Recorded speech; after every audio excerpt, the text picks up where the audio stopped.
სტუდია.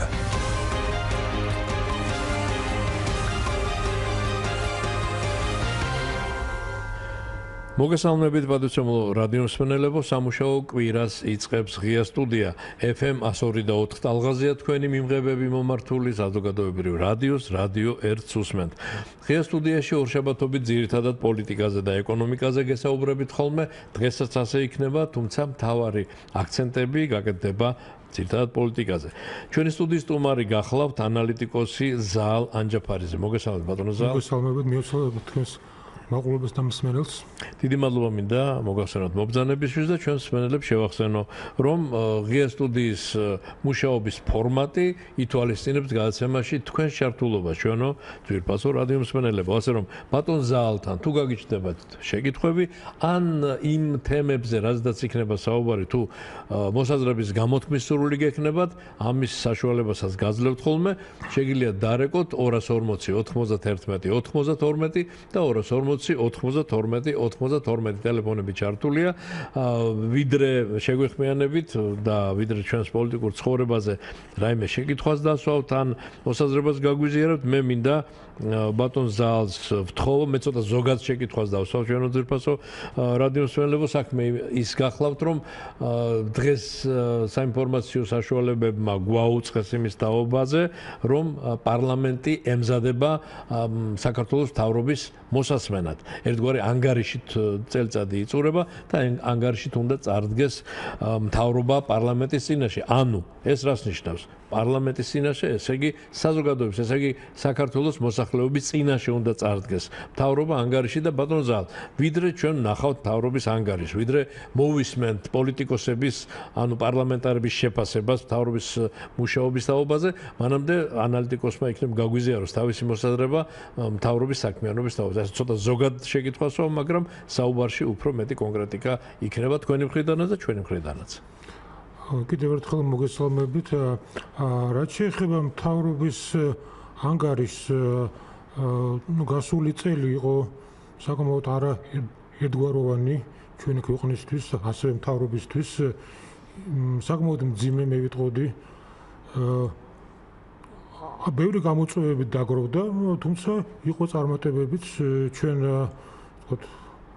დავიწყეთ ევროკავშირის ასოცირების ხელშეკრულებასთან დაკავშირებული პროცედურები და როგორც მოგესალმებით, ხელი მოეწერა ამ ხელშეკრულებას და უკვე ჩვენმა ქვეყანამ დაიწყო ხელშეკრულებასთან დაკავშირებული ვალდებულებების შესრულება და ეს რა თქმა უნდა არის პოზიტიური მოვლენა. მეორე საკითხია თუ რამდენად კარგად ვასრულებთ ვალდებულებებს, თუმცა მე ვიტყოდი, რომ მიუხედავად იმისა, რომ ეს ყველაფერი მნიშვნელოვანია,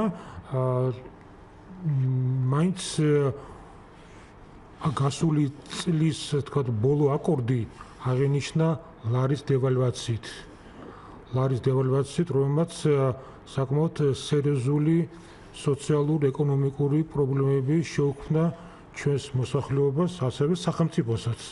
გამომდინარე მამპატიეთ ერთი წამით ჩაგერთვებით ბატონო ზაალ და ესეც მინდა მაშინ ჩვენს რადიო მსმენელებს შევახსენო, რომ შეიქმნა საბანკო ზედამხედველობის სააგენტო, რომელიც სწორედ დღეს შეიკრიბა პირველად სრული შემადგენლობით ჩვენო ძვირფასო რადიო მსმენელებო და ვინაიდან ბატონმა ზაალმა ლარის კურსის ვარდნა ახსენა, იმედი უნდა ვიქონიოთ, რომ საბანკო ზედამხედველობის სააგენტო მისი საქმიანობა ერთგვარ აი ლარის კურსის სტაბილიზაცია შეიძლება წაადგეს. მე ხლა შეიძლება და ასეთ ზოგად დონეზე ვამბობ, იმიტომ რომ არ ვიცი სინამდვილეში როგორი საქმიანობა ევალება ამ ზედამხედველობის სააგენტოს, რამდენად შეუძლიათ ჩარევა, ჩართვა ამ პროცესში. ყოველ შემთხვევაში და მე მიმაჩნია როგორც ერთ რიგით მოქალაქეს, რომ საბანკო ზედამხედველობის სააგენტოს შექმნა და მისი შეკრებაც რაღაც გარკვეული პოზიტივია ბატონ ზაალ. ჩემი აზრით არ ვიცი. რა არის ამ თემაზე არსებობს განსხვავებული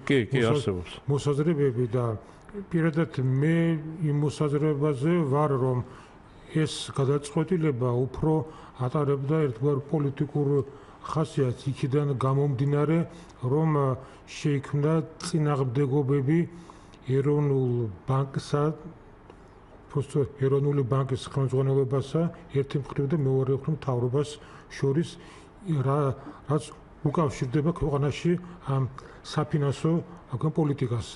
აქედან გამომდინარე, სწორედ ამიტომ იქნა მიღებული გადაწყვეტილება, რომ ეს უმნიშვნელოვანეს სტრუქტურა ერთგვარად გამოსულიყო ეროვნული ბანკის თქვათ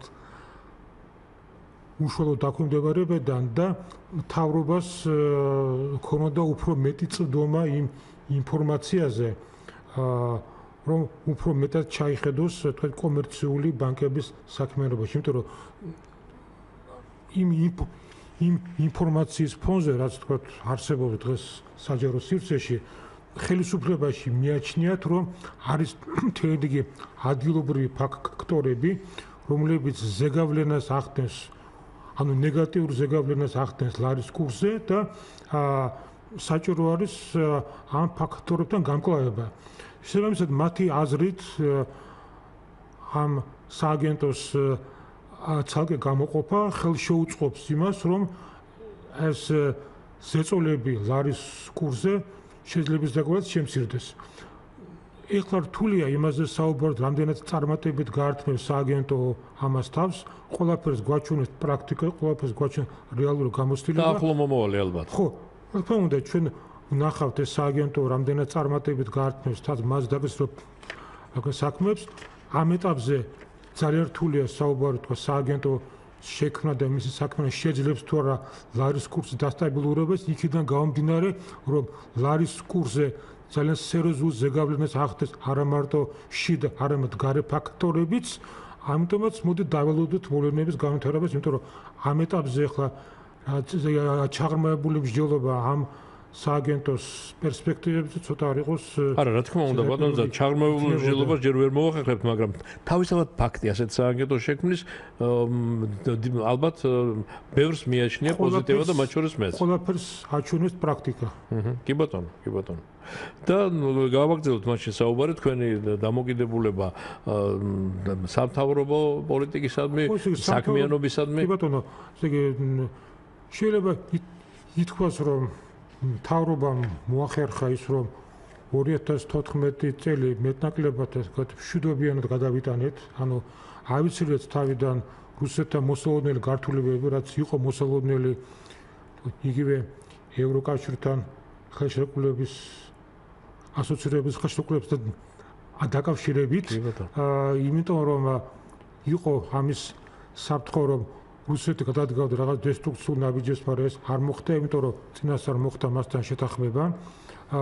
სამწუხაროდ ვერ მოხერხდა ოკუპირებულ ტერიტორიებთან ეს ბორდერიზაციის პრობლემის მეტნაკლებად მოგვარება და ეს პრობლემაც რჩება, მაგრამ რაც თავარია, ვერ გაუნჯობესდა ქვეყანაში სოციალურ ეკონომიკური მდგომარეობა. ანუ ის მაღალი მოლოდინები, რაც ჰქონდა ჩვენს საზოგადოებას, ჩვენს ამომრჩეველს, რომ თქვათ 2014 წელი იქნებოდა შედარებით უკეთესი, ხა რამდენად საფუძვლიანი იყო ეს მოლოდინები, ცალკე საკითხია, ყოველ შემთხვევაში ეს მოლოდინები არ გამართლდა და ეს აისახა კიდეც სოციოლოგიურ გამოკითხვებში, რომ ძალიან ბევრ ჩვენ თანამოქმედებს ერთგვარი ნიჰილიზმი დაეუფლა და ხელისუფლების რეიტინგმა ამის გამო დაიწია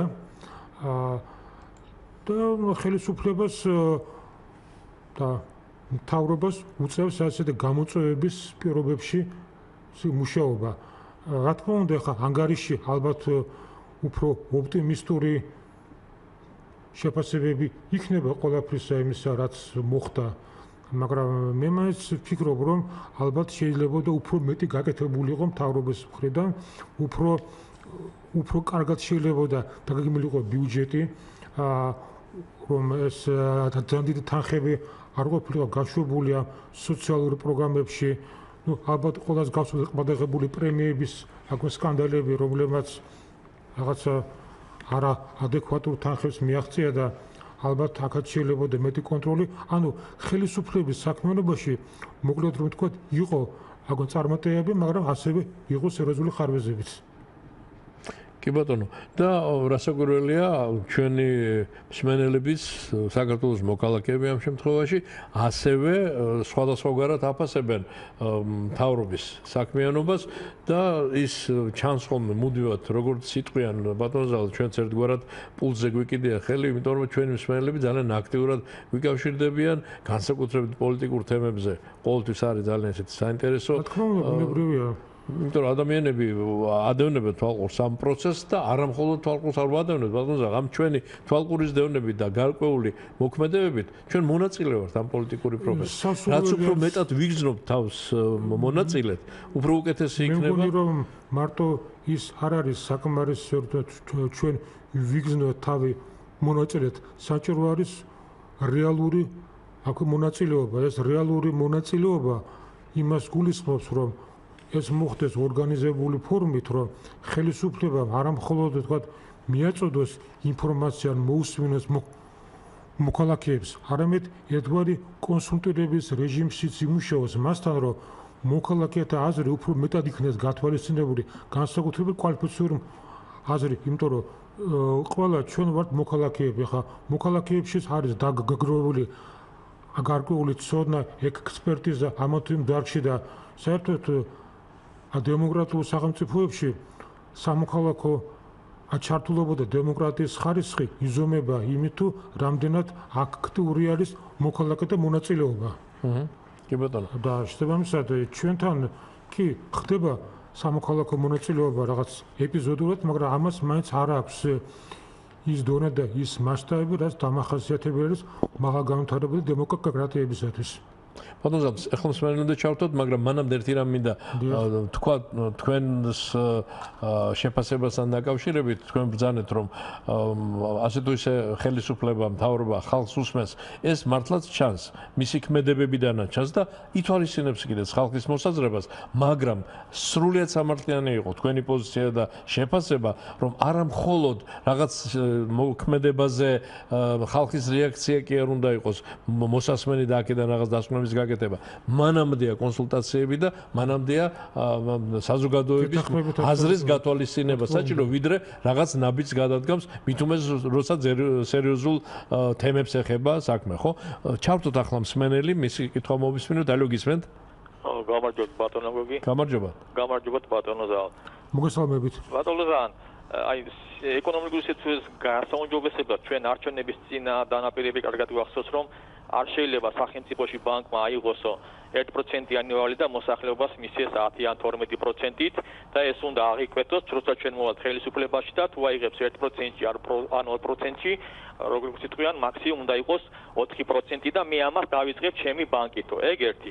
მეორე გვახსოვს ის დაპირება, რომ არც ის არ შეიძლება, რომ სახელმწიფოში არსებულმა ბიზნესმენებმა პრაქტიკულად, რომლებიც ყოლიფავენ მოსახლეობას, როგორც ადგილობრივ, ისევე ემიგრაციას და გაჩარჯდნენ, როგორც ვიტყვიან, მოგების გადასახადი სახელმწიფოში გადაიხადონ 20%, იმადიც მაშინ, როდესაც შემოაქვთ იმპორტი და მათ გამზადებული აქვს უკვე სახელმწიფოს ტერიტორია და სახელმწიფოს ბაზარი და თუ აიღებენ თვეში მაგალითად აი ბინად ბენზინი შეიღოთ 50 მილიონს, ისინი იქიდან 10%-ს უხდიან სახელმწიფოს და დანარჩენი მიაქვს თვითონ ახლა ამასების გაზი, ამასების ელექტროენერგია და როგორც მაშინ იძახდნენ ეკონომიკის თემის დათვლით, მინიმუმ 1 მილიარდს კარგავს სახელმწიფო აი მისანა ბიზნესმენების გამო, მაშინ როდესაც შეიძლება შემოწირულის პროცესი როგორც პროცესი და როგორც ეურო ასოცირებული ქვეყნების ხელშეკრულებიდან გაუმდინარე, მათ ჩვენ გადავახდინოთ 40-დან 60%-მდე.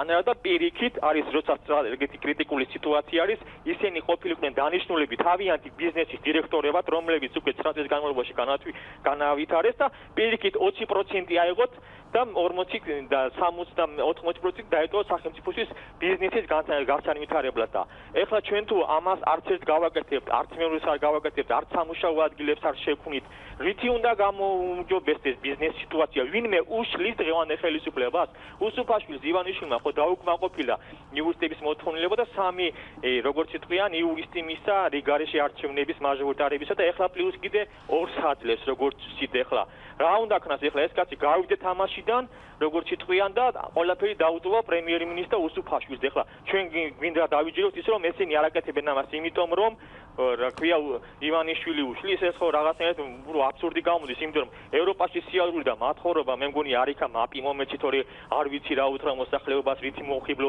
არიქა ევროვიზირება მომეცი თორე კიდე ცუდად ამ აქვს კანონი პროექტები მიიღე ასოცირებას ხელი რომ მოაწერე ვინ უნდა შეგისრულოს ის კანონი იურისტებით როგორც იძახიან 100 იურისტი ყავს მინიმუმ პარლამენტში უსუფაშვილს აქვს იურიდიული სამსახური არასამთავრობო ექსპერტები შეგიძლია მოიწვიო კიდე საზღვარგარეთი და მთელი ევროპა კაპიტალისტური ქვეყნებიდან შემოდგეთ სოციალურად ორიენტირებულია მოსახლეობის კეთილდღეობაზე და ჩვენ რა უბედურობა გვაქვს ხოლმე წმინდა ღვთისმშობლის წილხვეც სახელმწიფოში ვცხოვრობთ ხო ათეისტურ ეპოქაში შეძლო მაშინდელმა ურწმუნა ხელისუფლება მოსახლეობის კეთილდღეობის გაუმჯობესება და დღეს აქ დემოკრატიული სტანდარტებია იქით სარწმუნოება და ხელში არაფერი არ გვიჭირავს იმ დაპირებებისა რომელიც ჩვენ სახელმწიფოდ დაავიწყდა ზოგიერთ მადლობა ზარისთვის დიდი მადლობა უპასუხებთ დიახ შევეცდები ჯერ ბიზნესთან დაკავშირებით და ბანკებთან დაკავშირებით გამოთქვა მოსაზრებები და ყველაფერი უკავშირდება პოლიტიკურ ნებას ხოლო პოლიტიკური ნება ფორმირდება კონკრეტული გარემოებებიდან გამომდინარე ყოველთვის არ არის შესაძლებელი იმ გადაწყვეტილებების მიღება ასე მარტივად როგორც შეიძლება ეს გარედან ჩანდეს როგორც შეიძლება ეს ჩვენ აგვინდოდეს ამიტომაც იქიდან გამომდინარე რომ ჩვენ ჯერჯერობით სამწუხაროდ ცხოვრობთ ეგრეთ წოდებული ველური კაპიტალიზმის პირობებში ჩვენთან არ არის ჯერ ჩამოყალიბებული რეალურად კონკურენტ უნარიანი ბიზნეს გარემო და კიდევ ძალიან ბევრი რამ გვაქვს აქ დასახვეწი იმისათვის რომ ჩვენ დაუახლოვდეთ იმ სტანდარტებს რაც არის დამკვიდრებული ევროპაში რაც სავსებით სამართლიანად აღნიშნა ჩვენმა სმენელმა ამისათვის საჭირო პოლიტიკური ნება იმიტომ რომ ამის გარეშე ძალიან რთული იქნება რომ ხელისუფლებამ ერთშვენიერ დღეს აქ თავად მოისურვოს და ეს ყველაფერი გააკეთოს მაგრამ იმისთვის არის სამოქალაქო საზოგადოება ჩვენ ამაზე ერთი წუთის წინათ საუბრობდით რომ აიძულოს ხელისუფლება გამოიჩინოს ეს ნება მაგრამ ამისათვის საჭიროა რომ კვალიფიციურმა ხალხმა ეს ყველაფერი დაუსაბუთოს ხელისუფლებას დოკუმენტებით ფაქტებით რომელზედაც ხელისუფლება ვარს ვერ იტყვის ამას ქვია სწორედ ის პროცესი რასაც ქვია მოქალაქეთა ინტერესების დაცვა რასაც აკეთებენ მოქალაქეები და მათ მიერ შექმნილი ორგანიზაციები განვითარებული დემოკრატიის ქვეყნებში. აი თქვით, იგივე ბენზინის ფასებთან დაკავშირებით, ხო? ამასთანავე გამოქვეყნდა კონკურენციის სააგენტოს დასკვნა, რომელიც აქ ბენზინის იმპორტიორ კომპანიებს ამხელდა კარტელურ გარიგებაში. ეს დასკვნა დაიდო, მაგრამ დღემდე არავინ იცის რა ბედი ეწია ამ დასკვნას.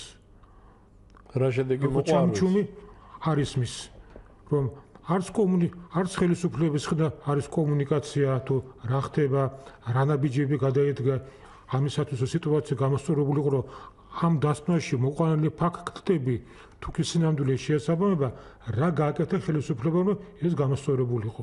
ერთი ის ვნახეთ რომ ცოტა დაიკლო საწვავის ფასმა. უნიშნულოდ 5 თეთრით. იცით ყველგან არა.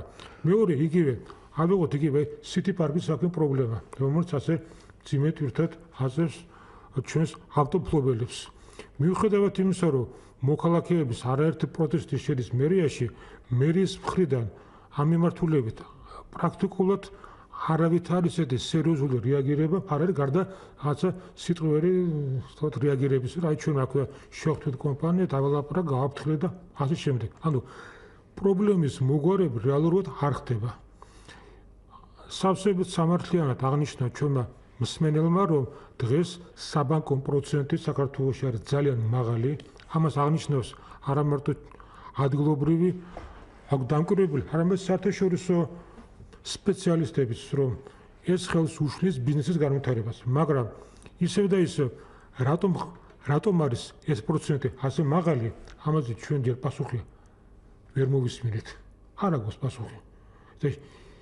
იქნებ შეიძლება სწორედ ამ ზედამხედველობის აქ სააგენტო რომელიც ეხლა შეიქმნა ეს საკითხიც საქმე გაარკვიოს.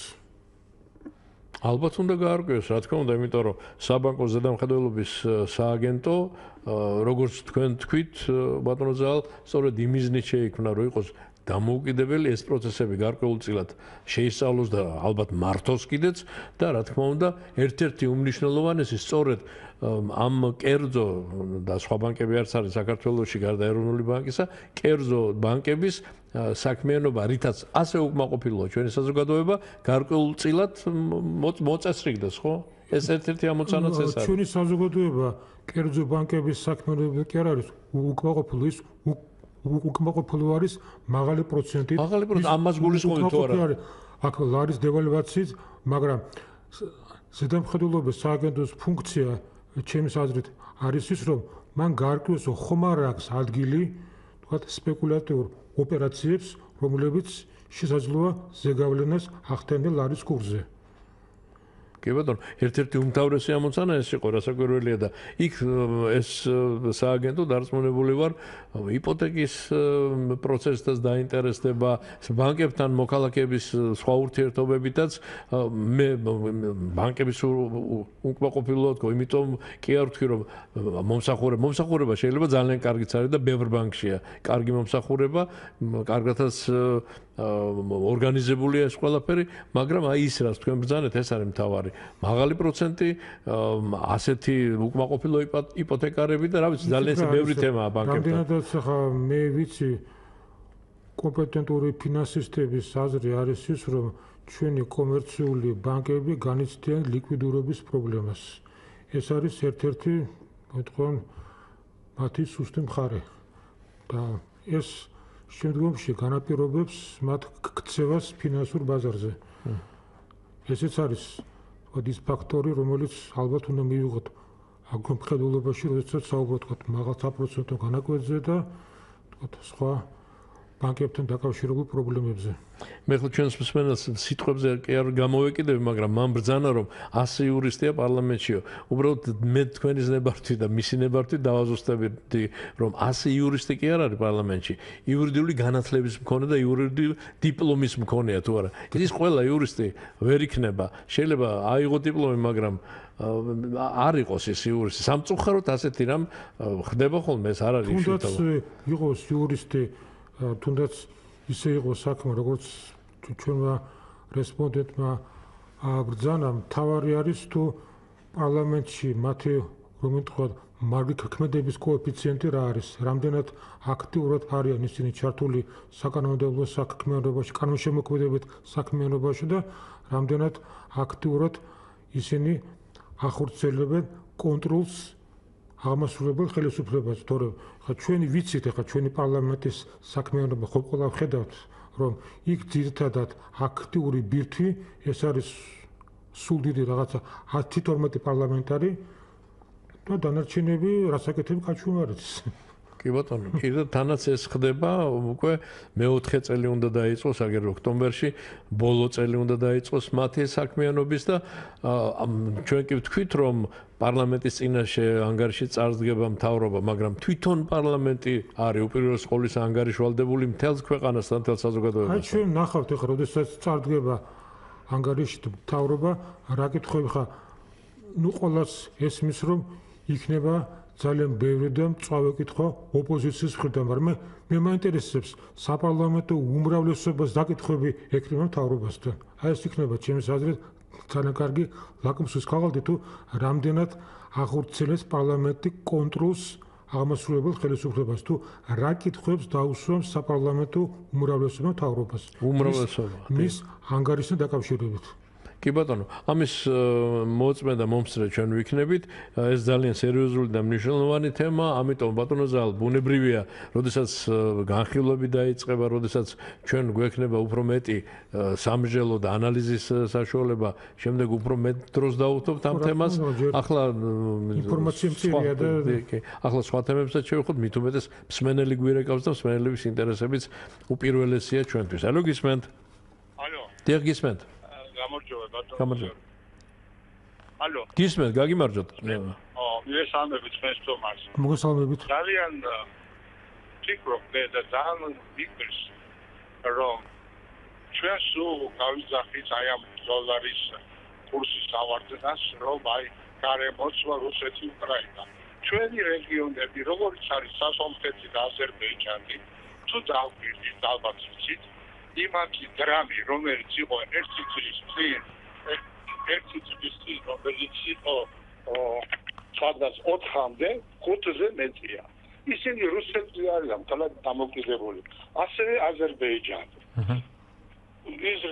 იზრდება მათი იმის თანხის კურსი და ჩვენ სულ რუსეთსა და უკრაინის ომს უნდა ვაბრალოთ ვერ გამიგია და მეორე ამბავი კიდე კერძო ბანკებს რო ვაბრალებთ ყველაფერს ხო შეიძლება რომ სახელმწიფომ გახსნას ბანკები და იმას მისცეს პროცენტი ხალხ ფული და სახელმწიფო გამზიძრებს რაღაც კერძო ბანკების იმას ვარ ჩვენ დამოკიდებული სახელმწიფო გამზიძრება და მეტი პროცენტი შეუვა ნუ სულ შეიძლება უფრო მეტი გონივრული მესუოთ ამიდა ჩავერიო თავრობის საფრთხე მაგრამ უფრო მეტი დამაჯერებელი გონივრული და საქმიანი ძინადადებები შემოვიდნენ მე ვფიქრობ მე არ ვიცი ეს კომისია ახლა რა სიზამს გავა 3 5 6 თვე და ალბათ რაღაცა იქნება სრულებები და ისევ დავაბრალებ ჩვენ რაღაცებს მე არ ვიცი მართლაც რომ გამოსწორდეს ერთი წუთით არ დაგიდოთ მე მინდა ასე ვთქვა დამატებითი კითხვა დაგისვათ თქვენი საუბრიდან გამომდინარე თქვენ ამბობთ რომ სომხეთში და აზერბაიჯანში გამყარდა ადგილობრივი ვალუტა თუ 5 და 10-მდე ავიდა დრამის ვისა ეს გამყარდა დიახ კარგი გასაგებია მადლობა ზარისთვის მართალი გითხრათ მე ასეთი ინფორმაცია არ მაქვს არა მხოლოდ სომხეთი და აზერბაიჯანი მე რამდენადაც ვიცი თურქეთშიც მათი სავალუტო ერთეული არ არის კარგ მდგომარეობაში პირიქით ისის დევალვაციას განიცდის მთელ მსოფლიოში ეს პროცესი დოლარის გარდა ყველა ვალუტას აქვს პრობლემა და სომხეთში და აზერბაიჯანში პირველად მესმის რაც შეეხება აზერბაიჯანში იქ ხელისუფლებამ სრულიად გამიზნულად მოახდინა 35%-ით ეროვნული ვალუტის დევალვაცია ეს იყო გამიზნული ნაბიჯი თქვენ ამბობთ რომ იგი დევალვაცია ხდება და არა გამყარება ხო ეს მაგრამ განსხვავებით ლარისგან თქვათ აზერბაიჯანულმა მანათმა და სომხურმა დრამმა ვარდნა შეაჩერეს ანუ ისინი გაუფასურდა მაგრამ იმის იქით უკვე აღარ გრძელდება ვარდნა ეს ვარდნა აღარ გრძელდება მაშინ როდესაც ლარმა როდესაც დაიწყო გაუფასურება ერთი პატარა მოკლე პერიოდი იყო როდესაც ის დასტაბილურდა თითქოს მაგრამ იმის მერე აგრძელებს აქვე ვარდნას ну ეროვნული ბანკი კომენტარებიდან გამომდინარე ჩანს რომ ისინი ამას ამართლებენ იმით რომ შექმნის სიტუაციაში უნდა შეინარჩუნო ეგრეთ წოდებული მცურავი კურსი ანუ არ უნდა ჩაერიოს ეროვნული ბანკი თქვა ხელოვნური გამყარებას არ უნდა შეუწყოს ხოლმე იმიტომ რომ ეს გამოიწვევს ჩვენი უცხოური ვალუტის რეზერვების ვთქვათ გაფლანგვას და ეს კიდევ უფრო მძიმედ შემოუბრუნდება ეკონომიკას მაგრამ ამავე დროს მეორე საკითხია თუ როდესაც ლარის ასეთი ვარდნა მიდის რატომ არ ხდება ბიუჯეტის კორექტირება რომ ბიუჯეტის დეფიციტის ხანერად აქ დაგეგმვა რომ ხელისუფლებამ კიდევ უფრო მეტად შემოიჭიროს კამრები რომ უფრო ნაკლები თანხები მიემართოს იმ სოციალურ პროგრამებში რომელიც უწყობს ხელს იმას რომ აქ ბაზარზე გამოვიდეს მეტი ლარი და შესაბამისად ეს იწვევს ლარის დევალვირებას მაგრამ აქ უკვე საქმეში ერევა პოლიტიკური მომენტი რომ არჩევნების წინ რა თქმა უნდა ეს არ შედის ხელისუფლების ინტერესებში რომ მოაკლოს დაფინანსებას სოციალურ პროგრამებს. თუმცა კამრების შემოჭერა უნდა შედიოდეს მათ ინტერესებში, ამას ყველა დაუპასებს. უნდა შედიოდეს შემოჭერა და ეს უპირველეს ყოვლისა უნდა შეეხოს მთავრობის ხარჯებს. კი, რა თქმა უნდა. იქნება ეს თქვათ ხელფასები, პრემიები თუ სხვადასხვა ოპერაციული ხარჯები და ასე შემდეგ. მსმენელი გველდება, კიდევ ერთი კითხვა შენახული გვაქვს და ამას შეგახსენებთ მე ბატონო ზალ, რა გისმენთ? გამარჯობათ. გაგიმარჯობთ. მოგესალმებით. ბატონო გოგი. ბატონო. ხელისუფლება რო უსმენდეს რადიო მსმენელთა ხმას, დიახ. მაშინ მდგომარეობა ძალიან მალე გამოსწორდებოდა. ინაიდან ჩვენ არ გვესმის თქვენი მოწეული ხალხის მხრიდან ისეთი რეკომენდაციები, რომელთა გათვალისწინებაც გამოასწორა და მდგომარეობას და არ ვიცი ხელისუფლებას ეს არ ესმის თუ არ უნდათ გაიგონ. იმიტომ რომ აი ამდენი ხანია ვერ გაურკვევიათ რამ გამოიწია ჩვენი ლარის დევალვაცია.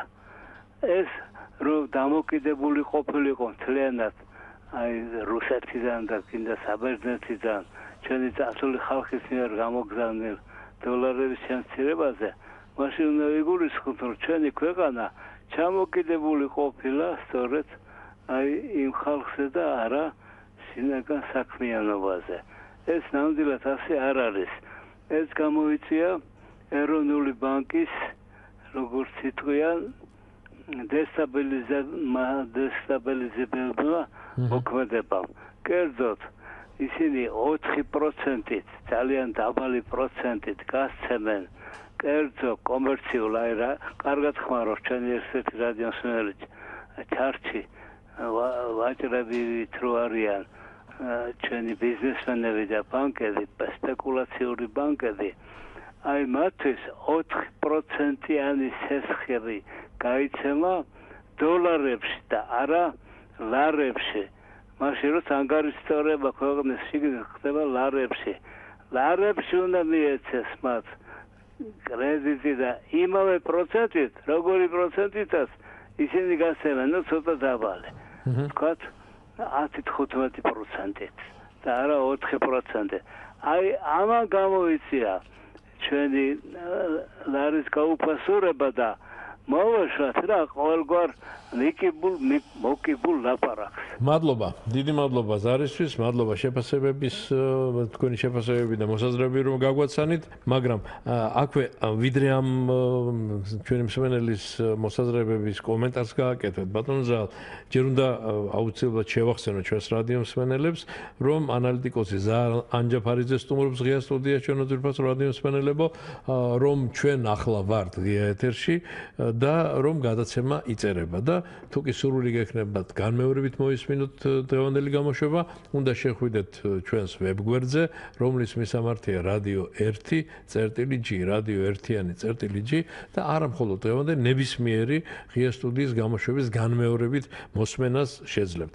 ახლა რაც შეეხება ჩვენი მსმენელების შეკითხვებს, ბატონო ზალ, ჯერ მინდა შეგახსენოთ ჩვენი მსმენელის ის შეკითხვა, რომელშიც გამოთქმული შეკითხვა არა, მოსაზრება გამოთქვა, მაგრამ რატომ არ შეიძლება რომ სახელმწიფომ გახსნას ბანკები და სახელმწიფო მისარგებლოს და არა კერძო პირებმა და კერძო ბანკიერებმა. სამ კითხვაზე პასუხის გაცემა იქიდან გამომდინარე, რომ ეს არის კომპეტენცია ფინანსისტების და ეკონომისტების. არ გონი ჩემი პირადი აზრი არის, რომ არ გონია რომ ეს იყოს საუკეთესო საშუალება, რომ და სადმე არის ასეთი პრაქტიკა? ვერ გეტყვით.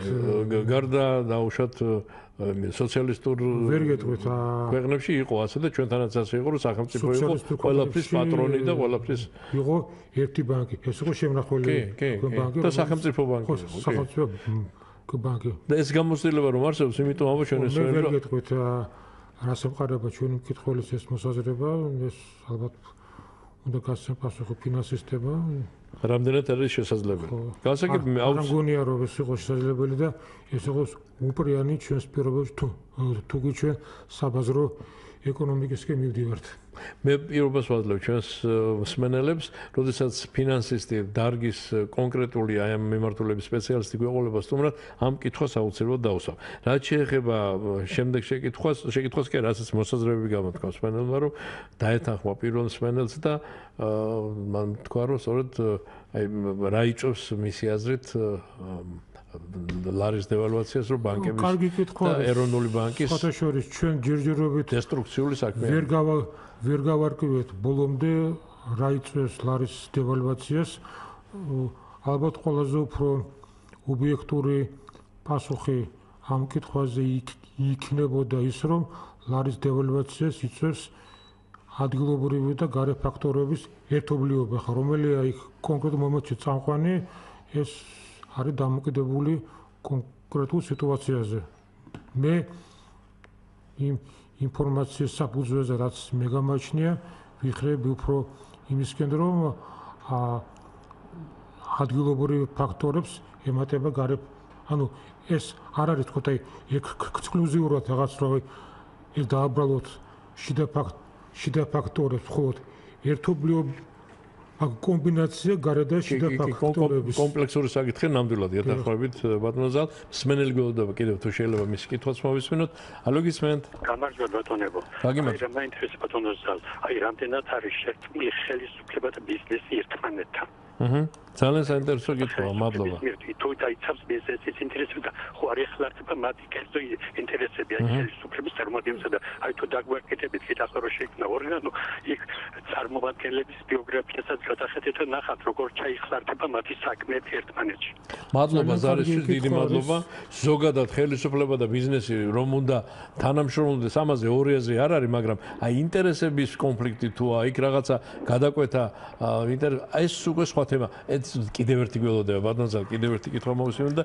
უპასუხეთ შემდეგ აუცილებლად ამ შეკითხვებს გისმენთ ალო მოგესალმებით გამარჯობა ძალიან მაინტერესებს ფილოსოფიაში კი არის ჩვენი თავობა გადავარდნილი მაგრამ მაინც მაინტერესებს ძალიან აი როცა ხდება ლარის მერყეობა მატება კლება ეს ხელფასის მიხედვით ხელფასი რატომ არ იმატებს მიხედვით დაუშვათ ლარმა მოიმატა ხელფასით უნდა იყოს მიბმული და იმატებდეს აი რატომ არ ხდება ასეთი რაიმე გასაგებია დიდი მადლობა მადლობთ თუ შეიძლება ბატონო ლუპასუხეთ ჯერ ხელისუფლების და ბიზნესის ურთიერთობაზე და მეგობრობა არ მეგობრობაზე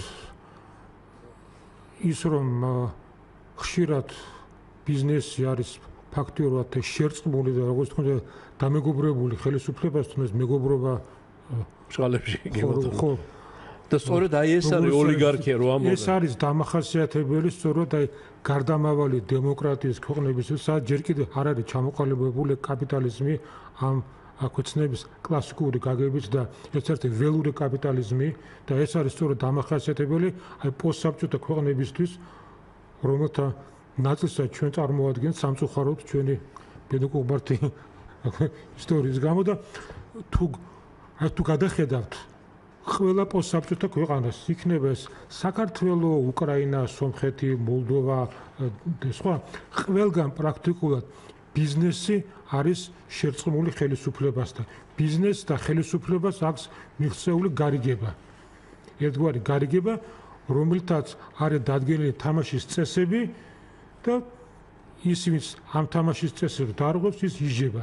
საქართველოში აქ დამოუკიდებლობის აქ მოპოვების დღიდან ყოველთვის ბიზნესი ცდილობდა ხელისუფლებას და საერთო ენის გამონახვას არც თუ ცივილი ფორმებით და ყოველთვის იყო ეს დადგენილი აქ თამაშის წესები, როდესაც ხელისუფლება და ბიზნესი თანხმდებოდა რა თამაშის წესებზე, აქედან წარმოიშვა ეს მონოპოლიები, რომელიც ჩვენ აქ ჯერ კიდევ გვაქვს და ისინი არცად არ გამქრალა და ეს არის სწორედ ის მახინჯი ფორმა საბაზრო ურთიერთობებისა, რომელიც არის ამ ქვეყნებში. ახალი ხელისუფლება კი შეეცადა, რომ თითქოს რაღაცა ცვლილება შეეტანა ამ სისტემაში, მაგრამ ჩემი დაკვირვებით მანდამაინც ბევრ დიდ წარმატებას ამ კუთხით ვერ მიაღწია. ბატონო, რა მინდოდა მეკითხა, ესეთ ბოდიშვილი ჩაგეჭერეთ საუბარში, მაგრამ დაზუსტება მინდა და თქვენი მესმის საერთაშორისო პოლიტიკაზე არ საუბრობ დღეს, მაგრამ მაინც თქვენი ინფორმაციით განვითარებულ კაპიტალისტურ ქვეყნებში არ არის ასე, არ ხდება, რომ სერიოზულ ბიზნესს ლობისტი არ ყავს ხელისუფლებაში? მოდით ერთმანეთისგან გავასხვავოთ.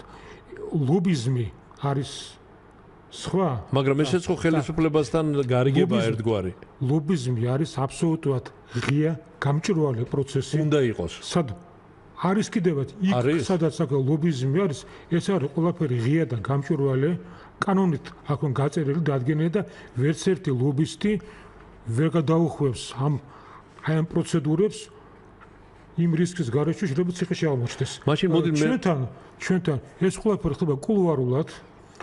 აქ გაუმჭვირვალეთ და ჩვენ აქ გვაქვს არაერთი მაგალითი იმისა, თუ როგორ ხდება ხელისუფლების მიერ სხვადასხვა ბიზნესების უკაცრავ ჟარგონში აქ დაკრიშვა. ხო, აი ეგ უნდა მე თქვა, მე ბოდიში უნდა მომეხადა და მაშინ ეს ტერმინი როა ჩვენთან შემოსული, რომ დაკრიშვა, კრიშის მონახვა ხელისუფლებაში ან შექმნა საერთო არ აქვს. ან შექმნა, ასე თქვა, კრიშის რა დაუშვათ, საგანგებოდ მიდიოდნენ ადამიანები და ხდებოდნენ დეპუტატები, რომ იქიდან პარლამენტიდან, რომ თავრობიდან ეპატრონათ თავისი ბიზნესი.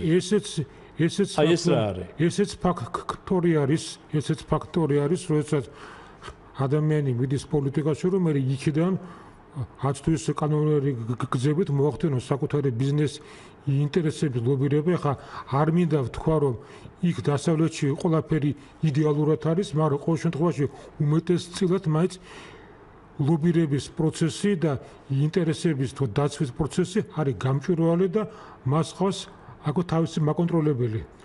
ის ყველაფერი ამას სწავლობს, უყურებს და თუ კი იქ რაღაცა უკანონობა აღმოჩნდა, რა თქმა უნდა, ამ უკანონო გარიგების მონაწილეები უმეტეს შემთხვევაში ისჯებიან.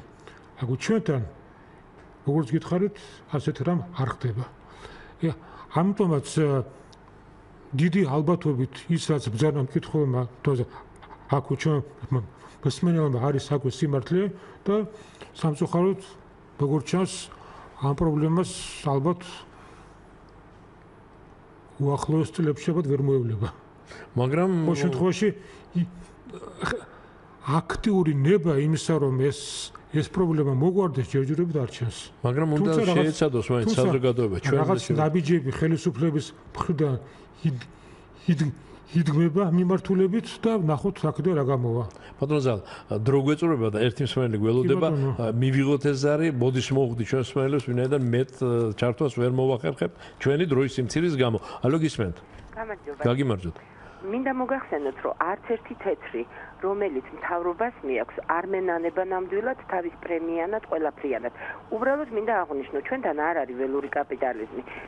ჩვენ ვართ კოლონიური ქვეყანა და ხარკს კრეფენ საზღვარგარეთის ქვეყნები, ბანკების სახით, შემოსული ინვესტიციების სახით და ამაში ეკონომიკურ ბერკეტებს არასამთავრობოები, ექსპერტები და ანალიტიკოსები და მათ მიაქვთ უფრო მეტი თანხები ვიდრე ეს და დღეს ვფიქრობდი 35 წლის ვიყავი აი ეს რომ ცვლილება მოხდა ჩვენი ქვეყანაში და დღეს ვარ 60 წლის 25 წელიწადი ვებრძვი იმ დაწესებულებლებს რომლებმაც ჩემი უფლებები უნდა დაიცვას და ვერ ვახცევ რომ სასიცოცხლო მინიმუმი მქონდეს სახლში გუშინ ვუსმენდი გიგაბოკერიას ერთ კვირაში ორჯერ დაბანი საშუალება აქვს და 800,000 ადამიანს კალონკა და სარიცხი მანქანა დღემდე არ აქვს ვითომ დართესნება მაგრამ კომუნალურ გადასახადებს უმოწმებენ ანუ აქვს თუ არა სახში სარიცხი მანქანა და კალონკა და ამოყარეს ნახევარზე მეტი ბაზებიდან ეს ბანკების უმრავლესობა არის საზღვარგარეთის ის 20% ჩვენთან რო რჩება 80% ვალუტა გარეთ გადის ელციბაიკი კი იქნება იქ რომელიმე სხვა ჩინური კომპანია თურქული კომპანია სულ ყველას ვალუტა გარეთ გაქვს რამ უნდა შემოიტანოს თუ შემოდის ერთჯერადი ინვესტიციები მიწები გაიყიდება და всё მერე ის ჩვენი აღარ არის თვითონ აწარმოებენ მოგებას თვითონ ნახულობენ თუ შემოდის კომპანია დაასაქმებენ ჩვენს ხალხს ისინი იღებენ რაღაცა 200 300 ხაჰა 800 ლარი აიღონ ხელფასი თვითონ მიაქვს 100,000-ობით მადლობა დავტოვოთ დრო ბატონ ზალს რომ გიპასუხოთ ალო გასაგებია დიდი მადლობა თქვენი მოსაზრება და შეკითხვა გასაგებია ოღონდ მანამდე ის შეკითხვა არ დაგვავიწყდეს ბატონო ზალ ქალბატონმა ბრძანა რომ ასეთი დევალვაციის პროცესი რომ არის ქვეყანაში რატომ არ მოქმედებს ხელფასებს რატო არ გვიმატებენ ხელფასების მომატება რომ მოხდეს ეს კიდევ უფრო მეტ ინფლაციურ პროცესს გამოიწვევს და ის მომატებული თან ეს ავტომატურად არ მოხდება ეს დამოკიდებულია ხელფასის მომატება უშუალოდ იმ კომპანიაზე სადაც მუშაობ თან სახელმწიფო ის მომატებული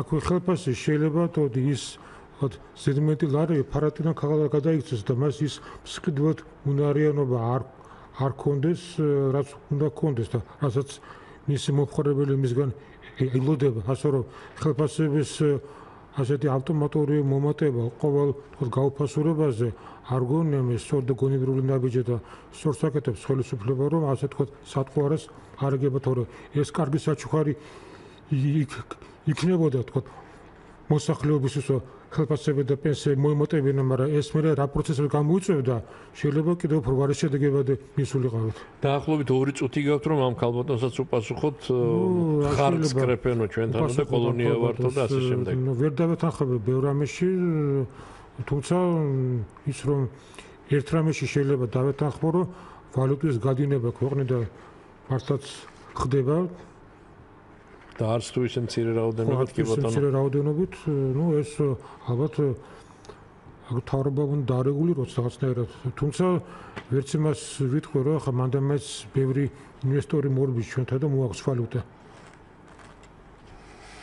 კი ბატონო, ბატონო, დრო პრაქტიკულად ამოგეწურა. მე მინდა დიდი მადლობა მოგახსენოთ მოგზაურობისთვის. ძალიან საინტერესო საუბრისთვის. არ ვიცი ანალიტიკოსებს მართლა ამდენი თუ მიგაქვთ როგორც ჩვენ მოსმენელმა ბრძანა. საერთოდ უნდა მიქონდეს. ჩვენ არაფერს არ გიხდით ეგვიცი. საერთოდ უნდა მიქონდეს საინტერესო. თუ დასახელებს წყაროს, მადლობელი ვიქნებით.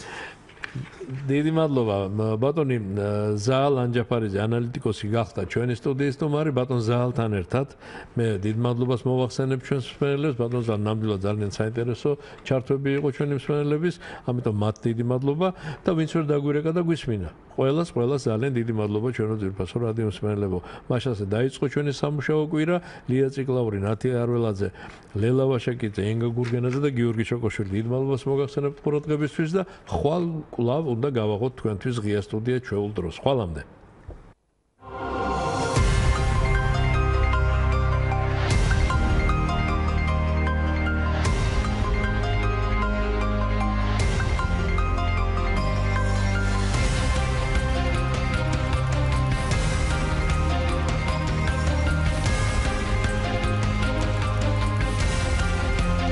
ღია სტუდია